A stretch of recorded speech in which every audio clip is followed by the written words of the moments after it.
What's up guys, MDX Music here again today to help you with Tessitura Pro. Today we're going to talk about the new user interface and also get into a little bit about upper structures in the process. So previously we used to have this set up on iPad and iPhone where it was split screen like this. Now what we've done is if we reorientate the device, whether it's your iPad or your iPhone, and start it up, now all the information is neatly contained down here underneath the graph, underneath the circle.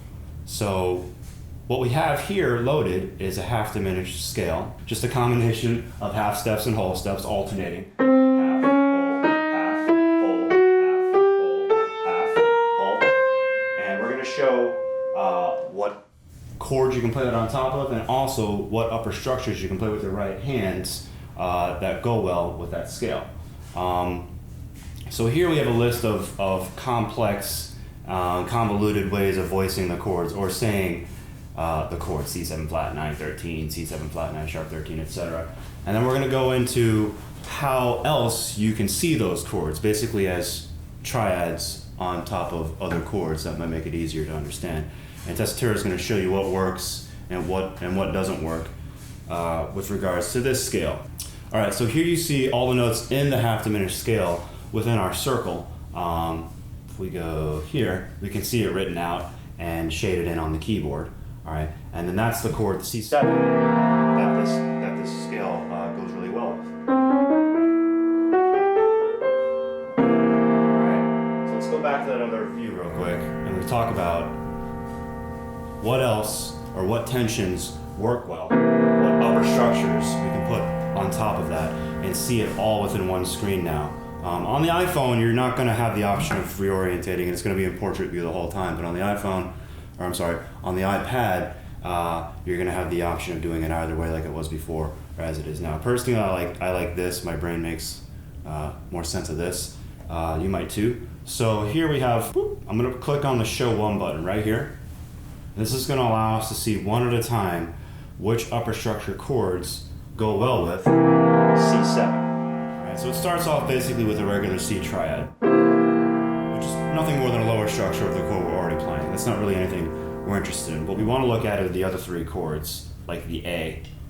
So I'll slide over, and these are all the notes I can put on top of C7 to get these tensions. The 13, the flat 9, and the sharp 11. You can see how each chord is colored in its own shade.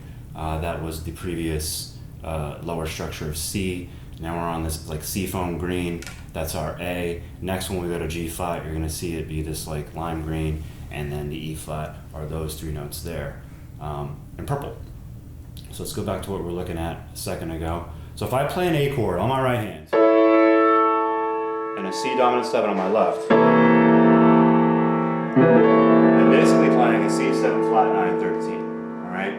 So what you want to basically do is basically reinterpret that in your brain. And it's nothing more than this.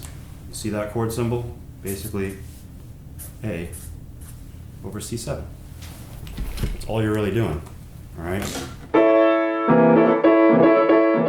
now you're giving your right hand, or whatever you're voicing as your right hand, if you're arranging for horns or any other instruments. Now it's its own separate entity. It's its own separate thing, separate from what's going on in the left hand or other parts of the orchestra. Let's go to the next chord. So that was your 13, your 3 was there again, and your flat 9. If we go to the G flat chord, all right, so now we're on the sharp 4. These are the functions of the chords, by the way, over here. The 1 was the C, the A, the major 6, and now we're going to the sharp 4. So if I play a sharp 4 in C major over C7, I get these three notes here, which are basically the sharp 11, the flat 9, and the flat 7, which is just revoicing the same that you have on your left hand.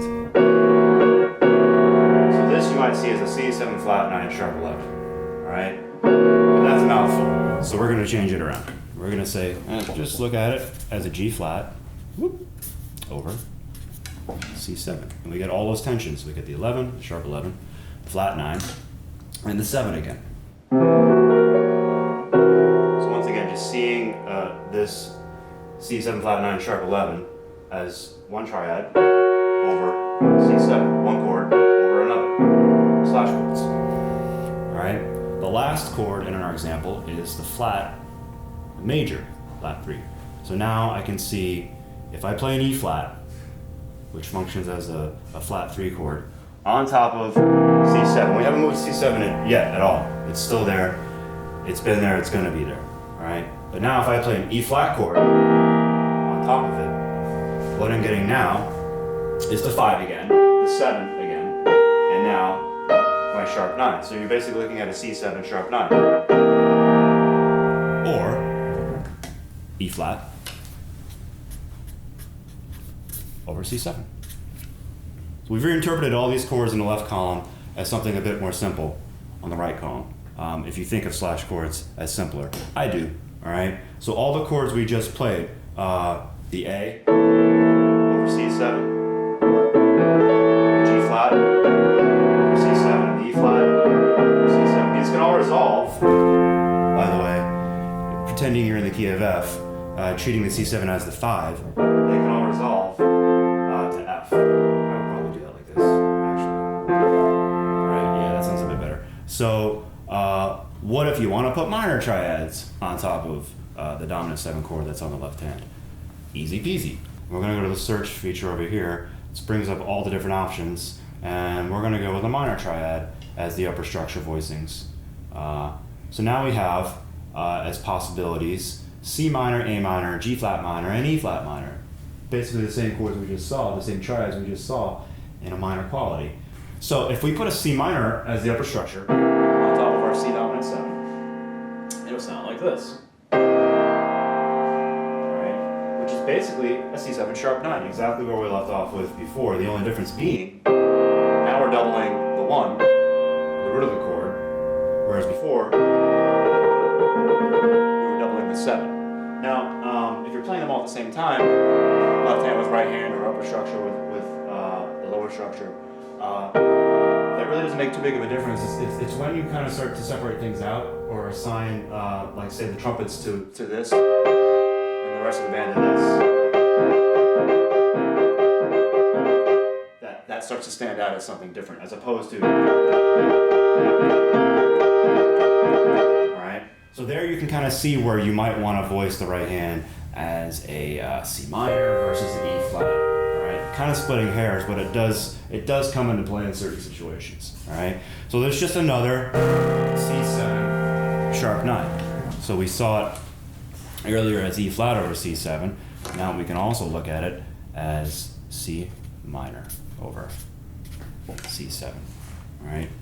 Next chord, C7 13.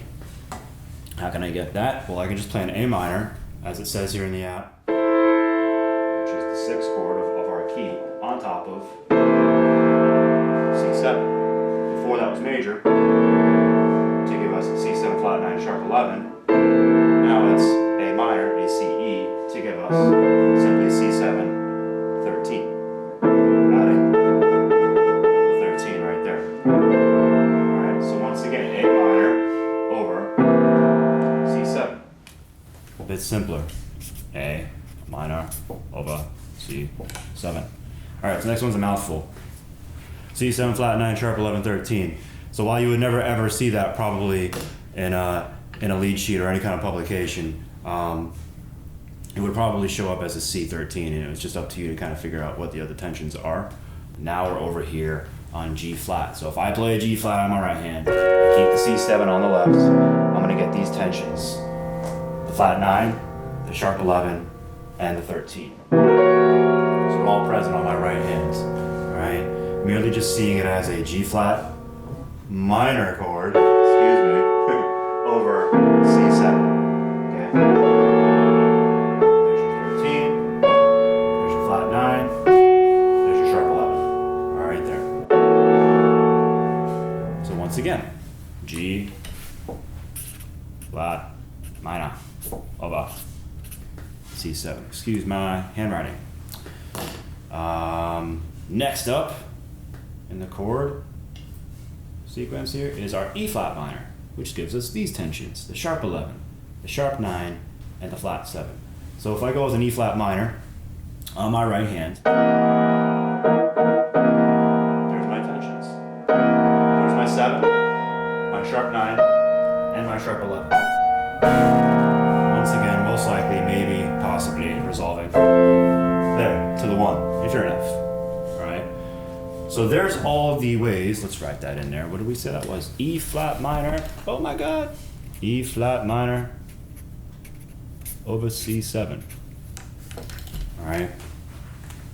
So my sloppy handwriting aside, it's actually much more clear to see this as maybe this, you know, the upper structures, therefore kind of creating what look like slash chords. So that's basically how it works. It's pretty simple. I mean, today we did it with a half diminished scale, but you could do this with any scale within the application. All right, here we have loaded the C half diminished scale. So if you want to do it with Mixolydian or Locrian or whatever, all you'd have to do is just load whatever scale you wanted. If you want to do it with a whole tone scale or chromatic scale, if you want to do it with the Messiaen. Hopefully that was helpful. Keep your comments, suggestions, and questions coming. We'll answer them as best we can, as soon as we can. Don't forget to subscribe, and thanks for watching.